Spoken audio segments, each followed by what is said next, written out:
In the quiet village of Obenma, where the moonlight bathed mud houses in silver and palm trees whispered secrets to the wind, there was a story no one dared to tell. For generations, the people of Obenma believed their misfortunes were ordinary. Crops failed without reason, kings died suddenly before their time, children of the royal household were born weak, strange cries echoed from the sacred forest at night. The elders blamed angry spirits, the priests offered sacrifices, the villagers prayed, but the earth remembered, and the earth does not forget. Many decades earlier, during the reign of King Nuora the Proud, there lived a man named Equime. Equime was not rich, he was not powerful, but he was bold. He was known for speaking truth, even when it burned.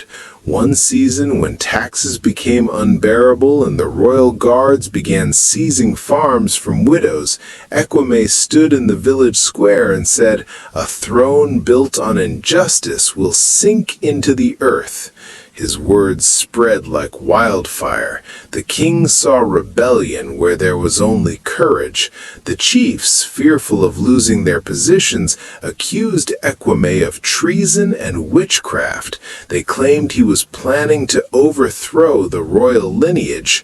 No trial, no fairness, only fear, and fear makes cowards cruel.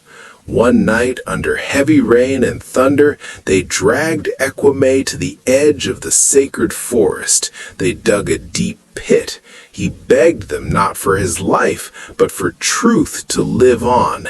As soil filled his mouth and darkness swallowed him, he cried out, "If justice is buried with me, let the blood of kings dry like leaves in Harmattan. Let no throne in Obenma stand in peace. Let the earth reject the unjust until truth is uncovered." Then silence. The rain washed away the footprints. The village moved on. Or so they thought. The curse begins. From that year forward, strange things began to happen. King Nuora died mysteriously, choking during a feast. His son fell from a horse during his coronation procession. The next king developed a sickness no healer could cure. Women of the royal household struggled to conceive. Sometimes at night, guards claimed they heard knocking sounds beneath the palace floor. Knock, knock, knock, like someone trapped beneath the soil. But no one remembered Equime, or perhaps they chose not to. Years turned into decades. The curse grew stronger. 3 royal heirs died in one single year. The river that once nourished farms dried without explanation. Palm wine turned sour overnight. Children spoke of a mud-covered man appearing in dreams, asking, "Why was I silenced?" The priests blamed enemies. The diviners demanded more sacrifices. Animals were slaughtered. Rituals were performed. Yet nothing changed, because the problem was not spiritual. It was guilt. The forgotten truth resurfaces. It wasn't until a young prince named Obiora, curious and stubborn, that began searching the palace archives that the truth resurfaced. Obiora had lost 2 brothers to strange illnesses. He refused to accept superstition. An old palace maid, nearly blind and close to death, whispered to him one night, "The earth is angry because we buried truth alive." She told him about Equime, about the pit in the sacred forest, about the king's fear, about the curse spoken with soil in his mouth. Obiora's blood ran cold. For the first time in generations, someone chose courage over silence.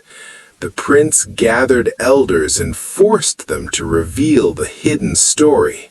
Some denied it, some wept, but guilt cannot hide forever.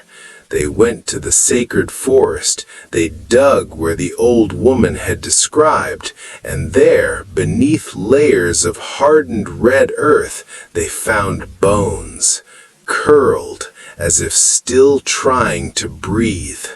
The village trembled.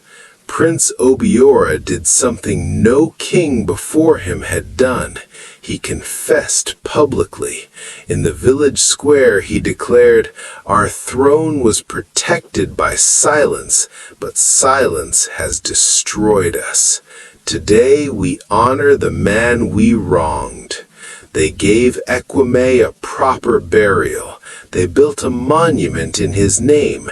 They returned seized lands to families. They reduced taxes. And for the first time, a king apologized. That year the rains returned. A royal child was born healthy. The river flowed again, and the knocking beneath the palace floor stopped. The lesson, Obenma. The villagers finally understood the curse was never magic. It was injustice buried without repentance, and injustice, like a seed, grows in darkness until truth digs it up.